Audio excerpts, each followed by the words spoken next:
time and to rejoice. And to rejoice and come in. And to rejoice and come in. Today will be a joyful day. And to rejoice and come in.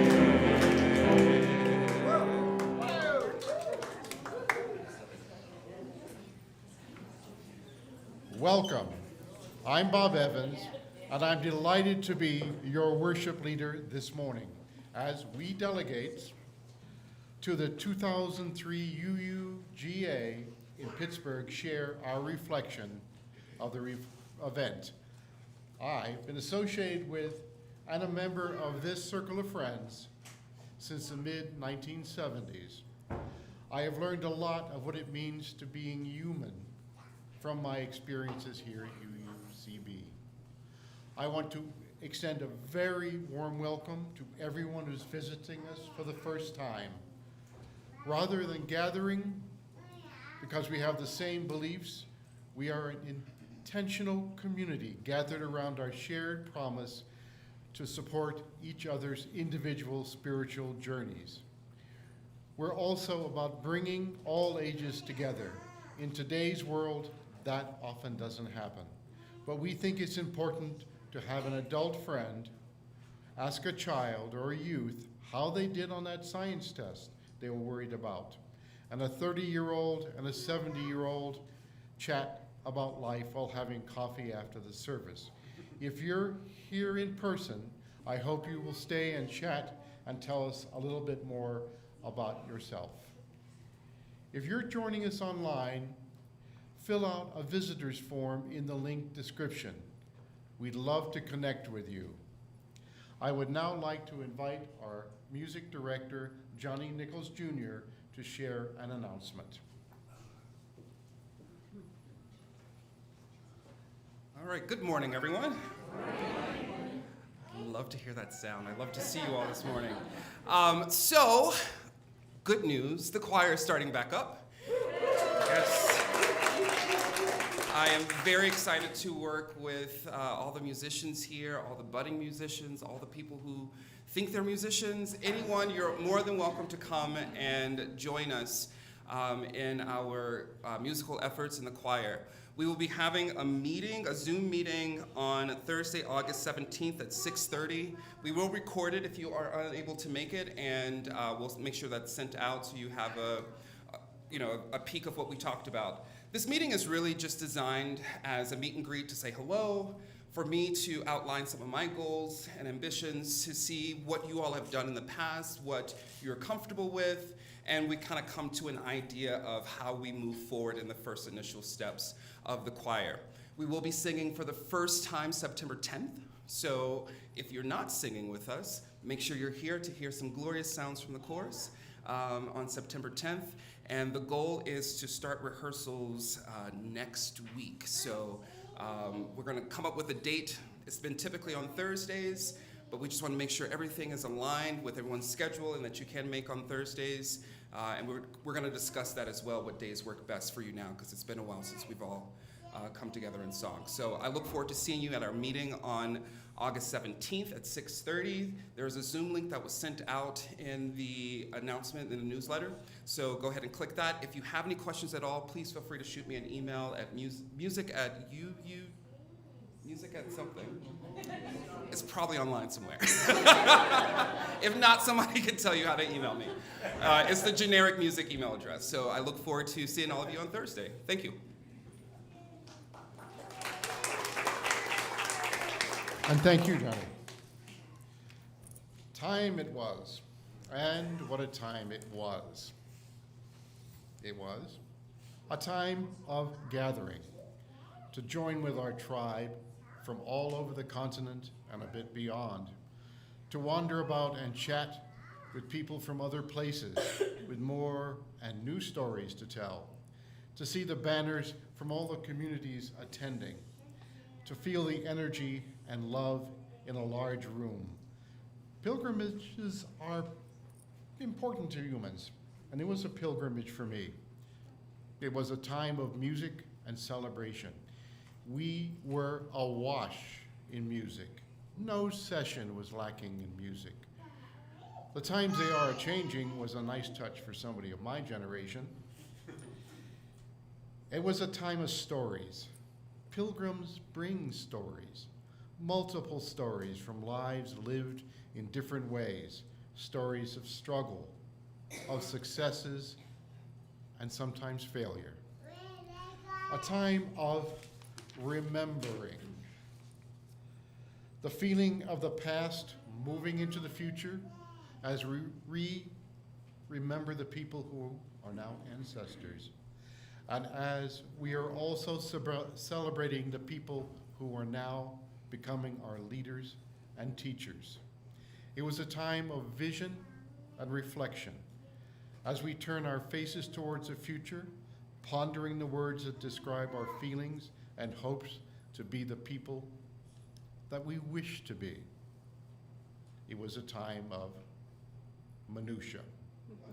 There were business meetings as we worked on the wording and adoptions of actions of immediate witness and of amendments related to changes regarding Article 2. These discussions were very precise and sometimes long-winded. It was a time of changes. Reverend Dr. Susan Frederick Gray's time as president came to an end, and Reverend Sophia Betancourt's time started. The world changes.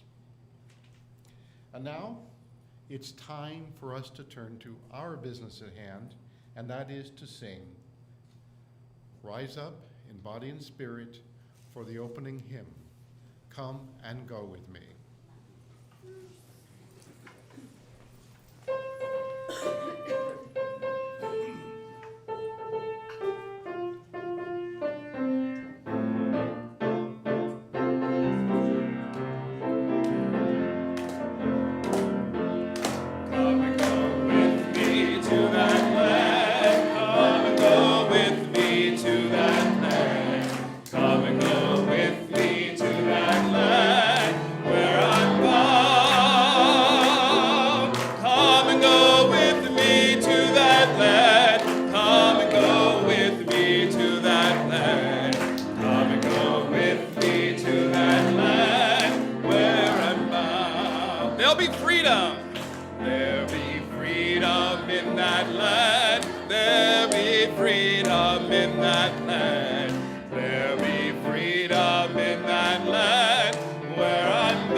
Come and go with me, a cappella.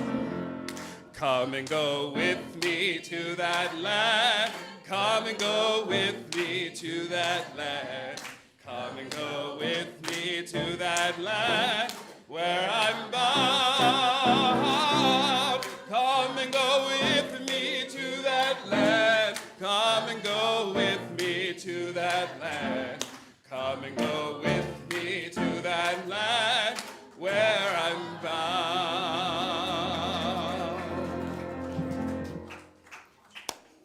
All right, young people, it's time for you to go with Rachel off on your vision quest.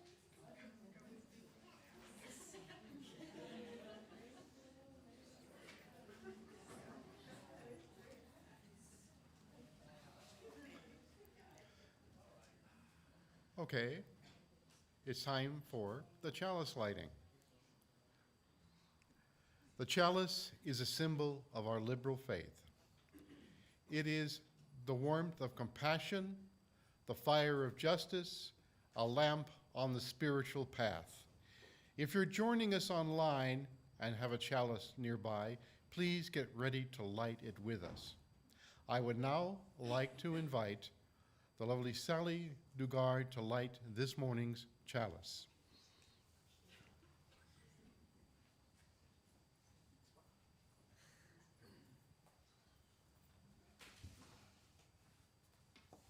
Good morning. General Assembly to me is absolutely amazing. Pittsburgh was my 14th.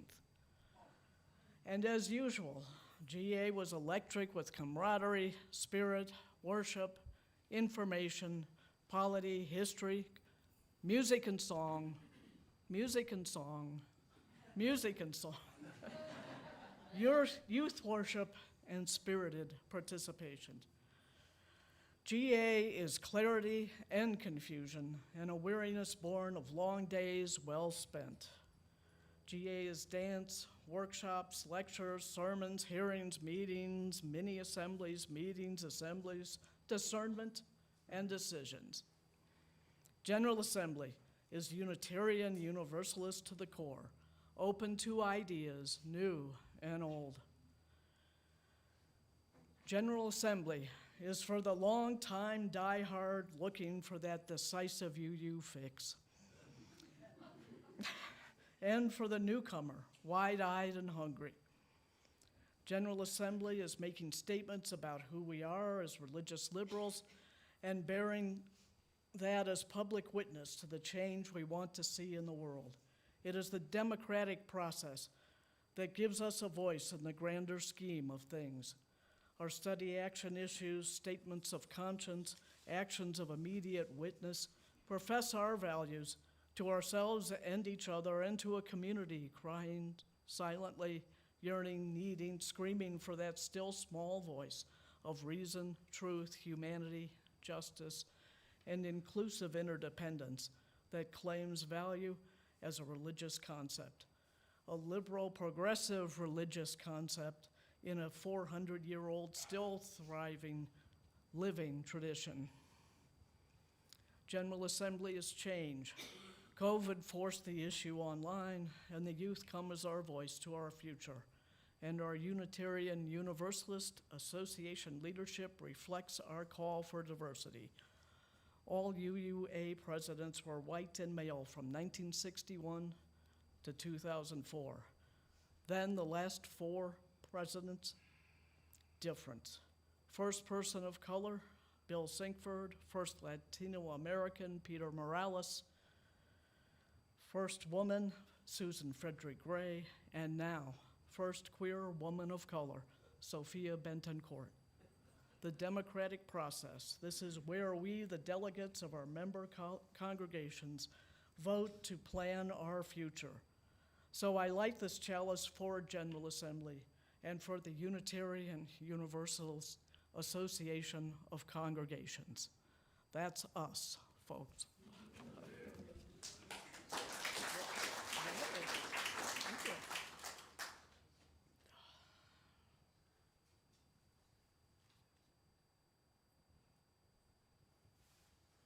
Now, that's the easy way.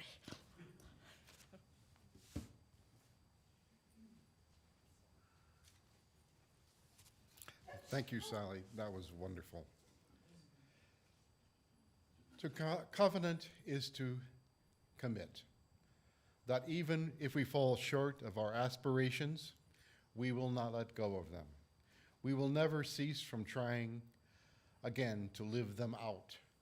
In that spirit, gathered in person and online, will you all speak our covenant out loud?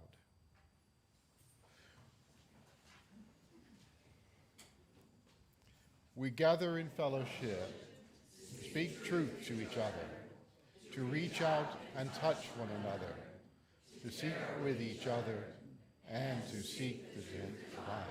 So be it.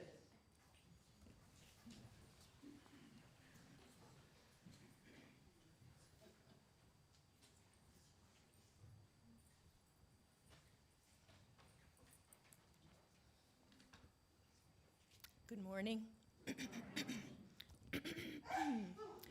Let us sync up our heartbeats by taking a nice deep breath in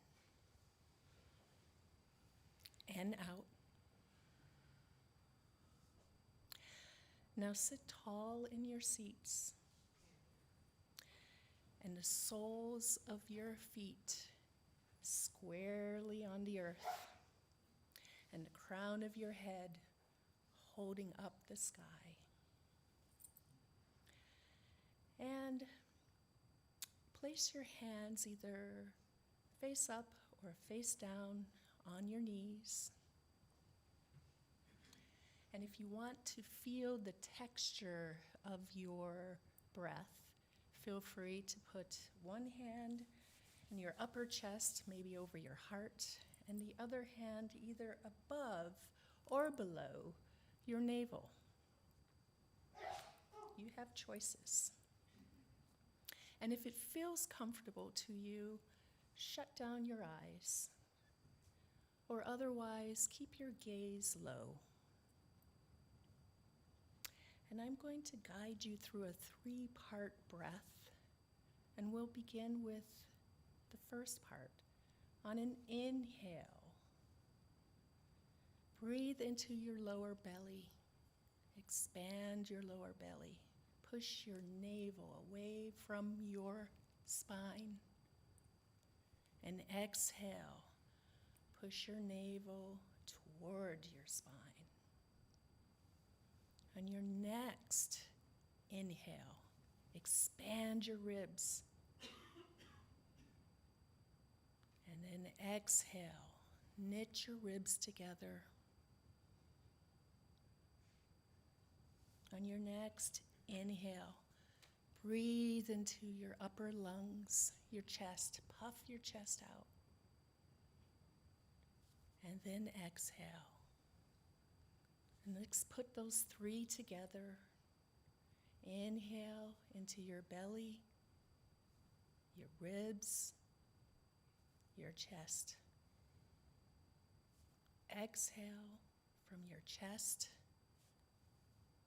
Knit your ribs together. Out through your belly. Keep it going. Belly, ribs, chest. Exhale, chest, ribs, belly. And as you continue that 3-part breath, I will say a mantra. I am breathing in. I am breathing out. I am breathing in. I am breathing out. Breath is life. I am breathing in. I am breathing out. Awareness of the breath can affect the quality of your health and your life. I am breathing out. I am breathing in. Just let everything fall away. I am breathing out. I am breathing in. Breathing calms your nervous system. I am breathing out. I am breathing in. I am breathing out. Breathing centers us and helps us regain our sense of balance and focus. I am breathing in. I am breathing out. I am breathing in. I am breathing out. The goal is to slow the breath. I am breathing in. I am breathing out. May you bring attention to your breath to stay in the moment every single day. Namaste.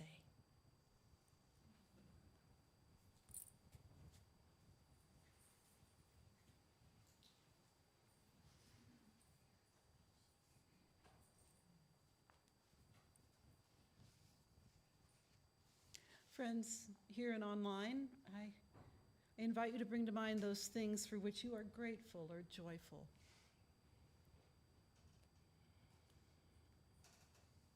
I also invite you to bring to mind things for which you grieve or worry.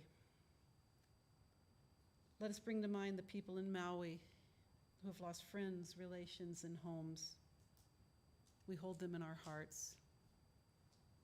Let us all also hold in our hearts our beloved longtime member, Betty Skip, who has entered hospice care at home.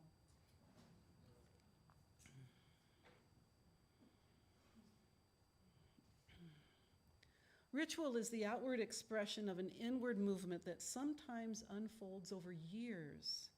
In moving our bodies, in placing stones to symbolize our joys and sorrows, we are gardeners of our souls, tending and training and teaching ourselves to recognize the hope and the suffering woven daily into our living, becoming a people who recognize the beauty and the tragedy which suffuse this world.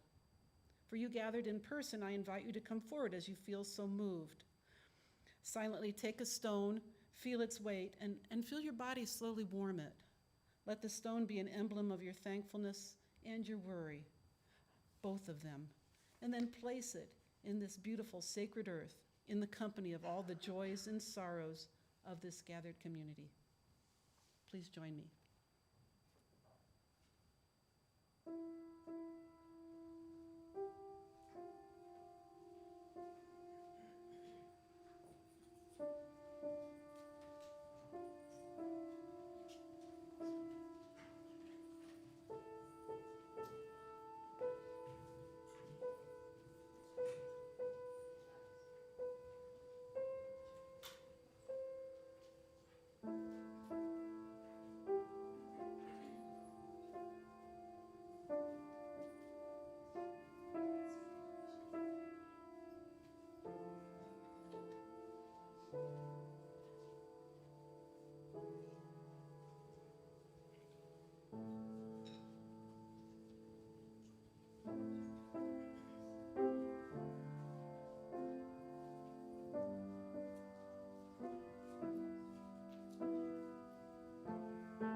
For all of our hopes and griefs, we hold this compassionate space with love.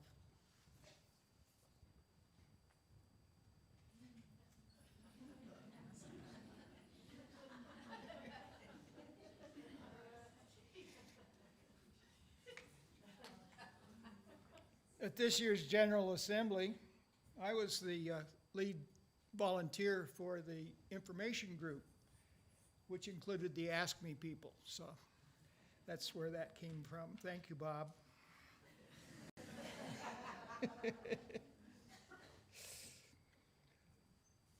Here's the boring part. Here's about the business and what transpired that is of concern to all of us. Of course, our major focus this year was on the proposed revision to Article 2 of the association bylaws. Those 7 principles that have resided in Article 2 ever since they were adopted at the time that the Unitarian Universalist Association of Congregations was formed back in 1961. Only one change in 1963, the 7th principle was added. Now, there's a provision in those bylaws that they should be revised every 15 years, and that has happened, but we've never touched the 7 principles.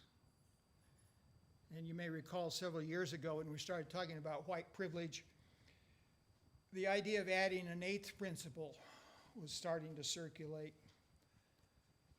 So 2 years ago, the UUA Board of Trustees empowered an Article 2 study commission chaired by the Reverend Leslie Takahashi. 2 years of work, the study commission submitted their report and recommended wording for complete revision and change in the format of Article 2. That was heard this year in Pittsburgh. All of the tenets of our 7 principles are still there. They've been retained. They're just now sorted into a somewhat differently, and the levels of emphasis have been modernized. Well, as you would expect from a bunch of UUs, there were a lot of suggestions and a lot of wordsmithing that went on. But in the end, the commission brought forward 13 proposed amendments for consideration by the General Assembly. These discussions spanned all 4 general sessions. Of the 15 proposed amendments, 5 were adopted, including one that was submitted by the Reverend David Schwartz, having to do with the establishing of new religious communities. Preliminary acceptance has been given to the report of the commission, and they will be working for the next year to work those amendments into the proposal. We will reach a final vote. It'll be brought for a final vote at next year's virtual GA. Probably the most controversial item that was on this year's agenda was the addition of a business resolution, which was proposed by the Youth and Young Adult Caucus. It was added to the main agenda by a vote of the delegates, which is really a rather unusual part of the process. This resolution called for the full and complete divestiture from the UU Common Endowment Fund of all fossil fuel affiliated entities. Try that 3 times in a hurry.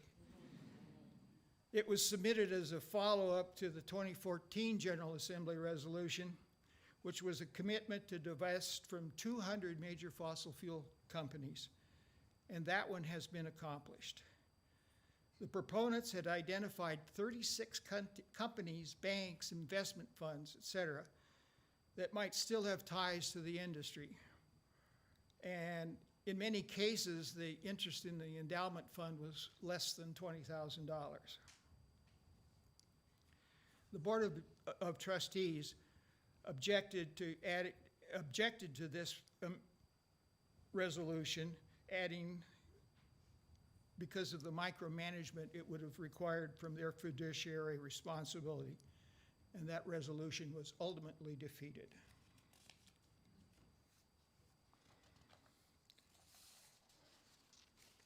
But following the end of General Assembly, the Board of Trustees issued a letter statement confirming theirs and the association's firm, complete, and ongoing commitment to implementing the recommendations of the 2020 Commission on Institutional Change report. All of that information is available at uua.org. Report's title is Widening the Circle of Concern, which discusses the ways that we can move forward in achieving the climate and justice goals that we all share. Then we come to the AIWs. That's a,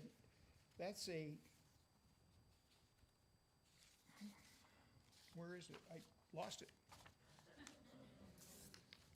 Must be here someplace.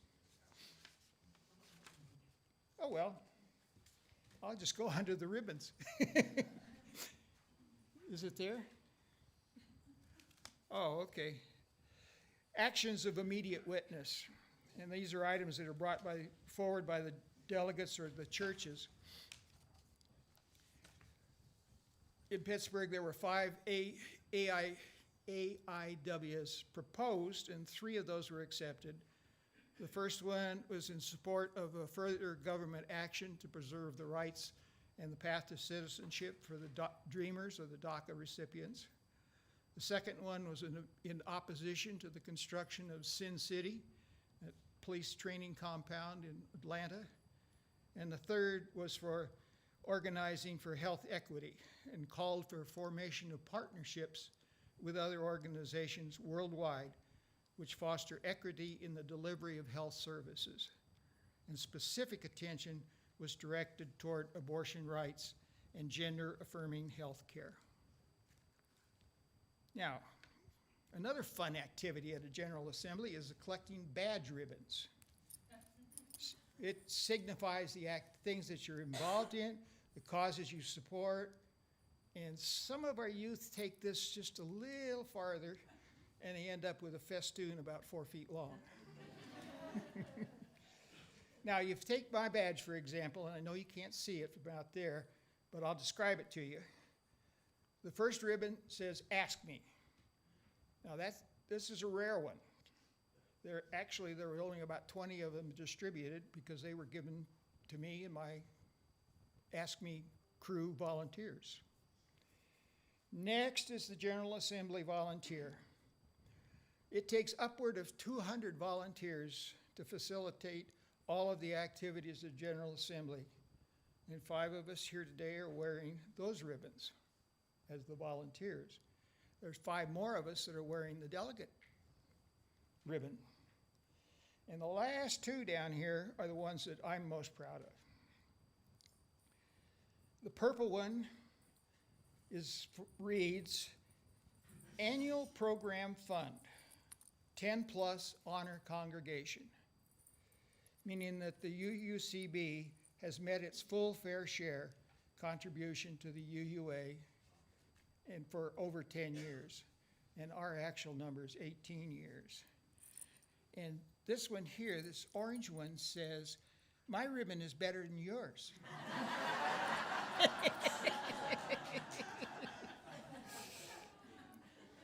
And finally, this green one at the bottom says, Annual Program Fund Leadership Congregation. And this one is really special. Being a leadership congregation means that we, UUCB, are among the top 50 congregations in the association that have met or exceeded their fair share during the past fiscal year. This is the 2nd year in a row that we've been honored with that one. And so as a result of that, 4 of us were invited to breakfast, to a recognition breakfast on Saturday morning, which was sponsored by the Stewardship and Development Department of the UUA. And I think I have a picture here. Hello?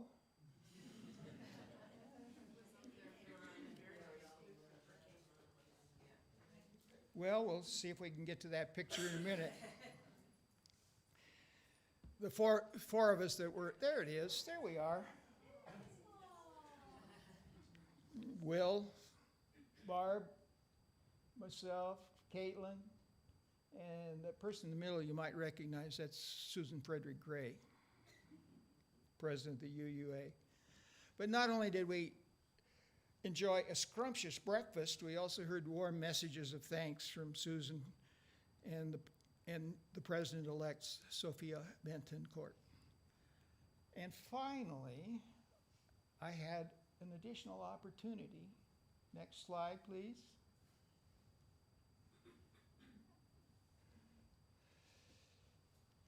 Finally, I had an opportunity to share some words of wisdom with Susan about her upcoming retirement. And personally, I will miss Susan very much as she's become a friend over the years.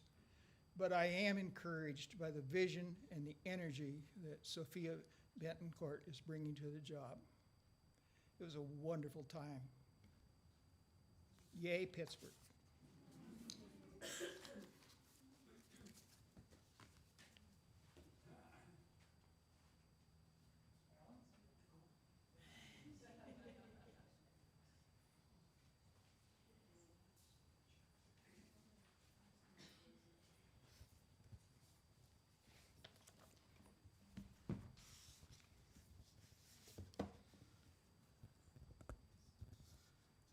Well, I think Fred's given us an impression that this was an activist General Assembly. I've been to several, and they've always been inspiring to me. They've always been energizing to me. This one was all of those things, but there was more to it. In the largest representation of African American and indigenous and people of color in general, the largest representation of young people, many of whom identified as LGBTQ+, and the issues brought to the floor as a delegate were really summarized by me as a call to activism for us to not just endorse our principles and embrace our democratic processes, but to provide leadership. And it seems to me it's so timely now that we must do something about climate change or we're going to lose our civilization and our planet. We must push back against the reactionary forces that are trying to move us backwards in respect to LGBTQ presence and rights and inclusion. And we've got to actively push back against overt efforts to protect white supremacy and to ban books and to decide at a political level whose stories can be told. And the sessions that I went to, apart from being a delegate, that made the most impact on me were sessions about personal stories and the power of personal stories and the importance of personal stories. And I want to talk about one of those sessions in some detail. The session was called Just Write the Damn Thing. And it was by a young black man, Brian Broom, who had written a memoir and wanted to impress upon us that writing a memoir is a positive thing to do for everyone, but it was a life-changing experience in particular for him. And so his session was mainly about how his memoir came to be, but I was sufficiently inspired by it that I went out afterwards and bought his memoir and read it. And that was a very powerful experience. But I like to talk about both of these things. I'd like to talk about the process of writing the memoir. So Brian is a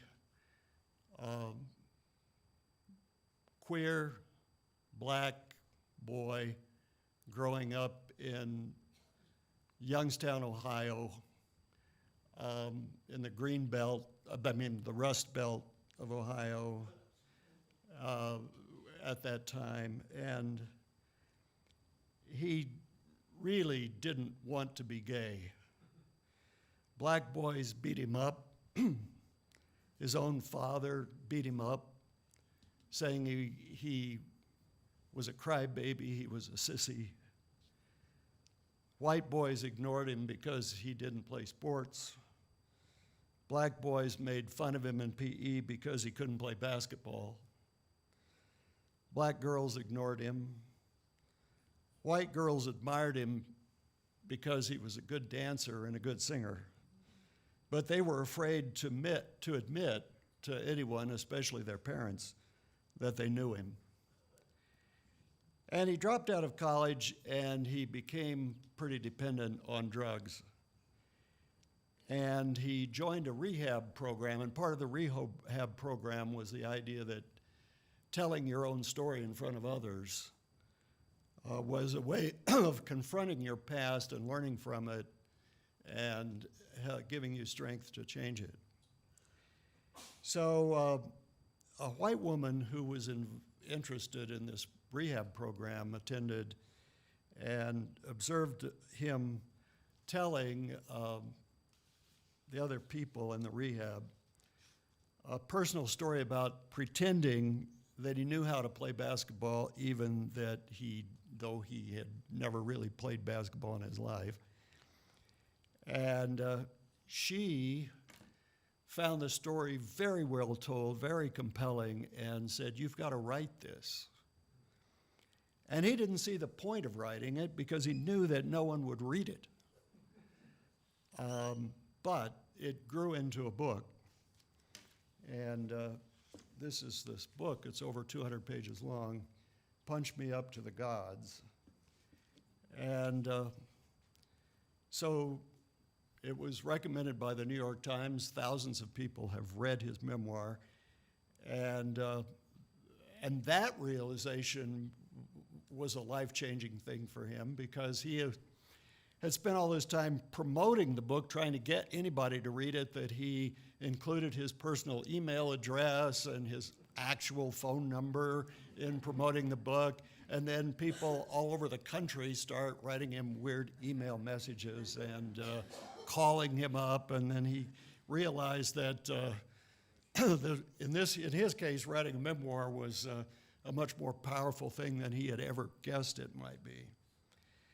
So I bought his memoir at GA, and he signed it, and I started reading it. And GA's been a couple of weeks ago, but I just finished reading it last night. It took me days to read it because it was so painful. It was just a series of unbelievably humiliating, confusing experiences, far worse than experiences that I have had in my own life. And I hadn't thought of myself as particularly privileged, but when I realized what I'd been spared that he had gone through, the contrast is just so huge. And so in the end, I see this story as being a courageous quest for love and for dignity, and to be able to exist in the world without having to struggle for love and for acceptance with dignity. And at the end of the memoir, Brian Broom encounters James Baldwin through his books. And he comes to understand that the sort of hyper-masculine toughness that was built into his black community in Ohio and the color prejudice that he experiences being a really black man, and the inability of whites and blacks to experience one another as full human beings. These are all legacies of slavery and Jim Crow and the normalization of white supremacy over hundreds of years. And so, Broom's memoir feels to me like a call for action. Especially when I read in the news that new efforts to keep books exactly like this one out of libraries, out of schools, and for us to stop talking about queer experience, transgender, and even race in general. It's just the opposite that we need. We need to confront and understand this variety of experience. And so GA, this experience made me prouder to be a member of a denomination that calls for social action and stands for social action. And shortly after I got back, white supremacists set fire to the Unitarian Universalist Church in Plano, Texas. And so there's always a risk that you take for standing up and doing things, but it makes me proud to be a Unitarian Universalist.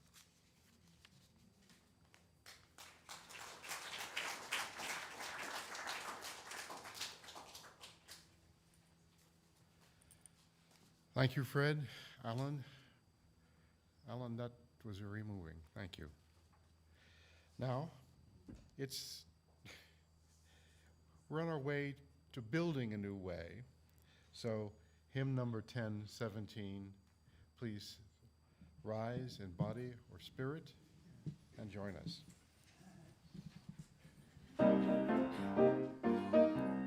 We are building a new way. We are building a new way. We are building a new way, feeling stronger every day. We are building a new way. We are working. We are working to be free. We are working to be free. We are working to be free. Hate and greed and jealousy. We are working to be free. We can feed. We can feed our every need. We can feed our every need. We can feed our every need. Start with love that is the seed. We can feed every need. Peace and freedom. Peace and freedom is our cry. Peace and freedom is our cry. Peace and freedom is our cry. Without peace, this world will die. Peace and freedom is our cry.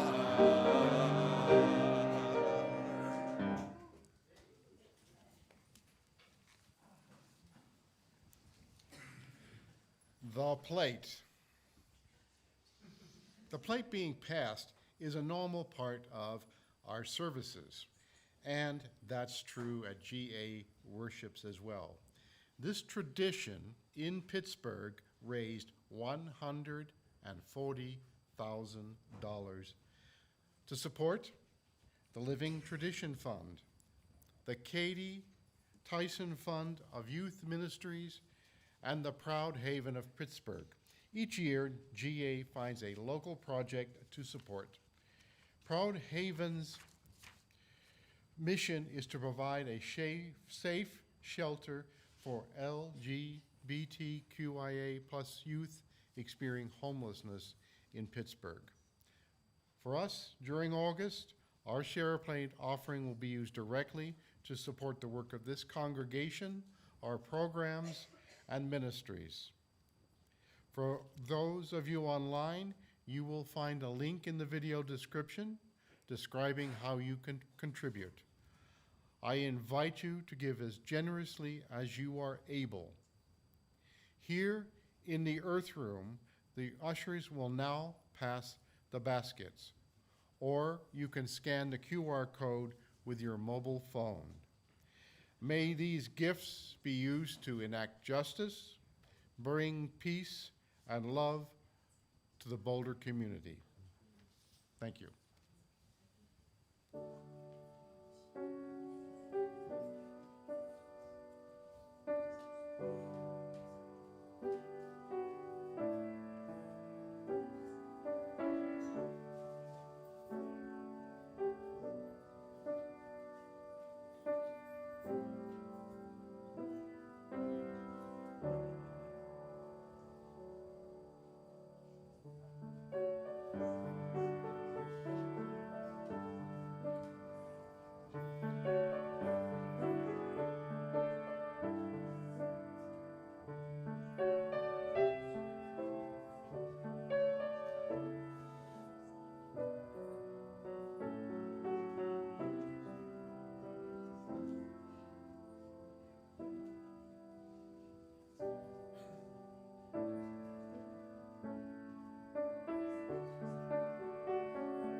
We gratefully receive this offering. May it strengthen this community and support our devotion to loving service. We're closing today with a few words about the service of the living tradition, and this is really a highlight of every General Assembly. The service of the living tradition honors those who have died, as well as recognizing those who have received fellowship or been credentialed or received certified ministerial status in the past year. This evening's service offers heartfelt reflections and spirited singing from the choir and the attendees. So just imagine thousands of voices raised in song and united in faith. The service is signified by an empty chair, and this empty chair on the stage represents all the UU leaders across our communities who have passed this year. As our worship ends and our service begins, may we embody the spirits and the effervescence of those who have gone before, carrying on their work and their love in the world. May it be so. I invite the GA participants to join me up here on the dais as we go with our closing song.